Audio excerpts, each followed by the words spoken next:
আজকে আমি তোমাদের সাথে একটা রেসিপি শেয়ার করব। কোনো রকম ডাল ছাড়াই ডাল রান্না কিভাবে জানতে হলে পুরো ভিডিওটা দেখতে হবে। তোমরা ভিডিওটা অবশ্যই দেখতে থাকো আর এইভাবে ঘরে বানিয়ে দেখো। যদি খারাপ লাগে তাহলে তোমাদের আর ঘরে বানাতে হবে না, আর যদি ভালো লাগে তো আমাকে অবশ্যই কমেন্ট করে জানিও। তো ভিডিওটা দেখতে একদমই মিস করো না, ভিডিওটা কিন্তু অবশ্যই দেখতে থাকো, একদমই লাস্ট পর্যন্ত দেখবে, স্কিপ করবে না, তাহলে বুঝতেই পারবে না ডাল ছাড়া ডাল কিভাবে রান্না করা যায়।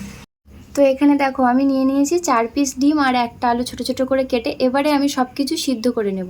তার জন্য আমি প্রথমেই ডিমের উপরে একটু লবণ দিয়ে দিলাম। এবারে খুব ভালোভাবে সিদ্ধ করে নিচ্ছি।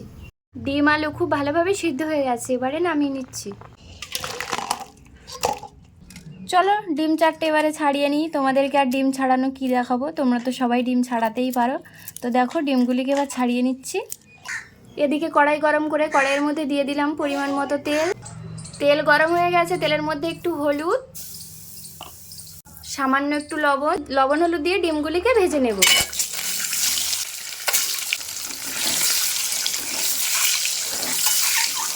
ডিম চারটে ভাজা হয়ে গেছে, উঠিয়ে নেব। ওই তেলের মধ্যে দিয়ে দিচ্ছি 5 ফোড়ন, একটা বড় সাইজের কেটে রাখা পেঁয়াজ। পেঁয়াজটা কিন্তু ভাজা ভাজা করে নিয়েছি, তবে পুরোপুরি কড়া করে ভাজিনি। দিয়ে দিচ্ছি কুচিয়ে রাখা রসুন, কেটে রাখা টমেটো, কয়েকটা কাঁচা লঙ্কা।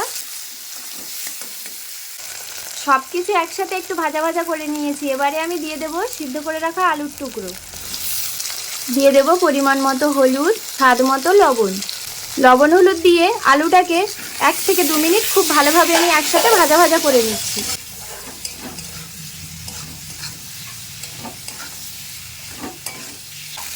আলুগুলিকে একটু ভাজা ভাজা করে নিয়েছি, এবারে খুন্তি দিয়ে আমি ভেঙে দেব।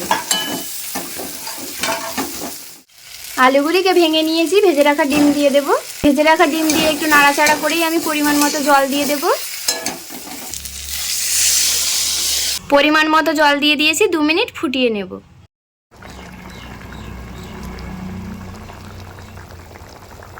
খুব সুন্দরভাবে ফুটিয়ে নিলাম, দিয়ে দিচ্ছি জিরে মরিচের গুঁড়ো। তো বন্ধুরা আজকে রেসিপিটা পুরোপুরি রেডি, ডাল ছাড়া ডিম দিয়ে ডাল। তো চলো এবারে নামিয়ে নিই।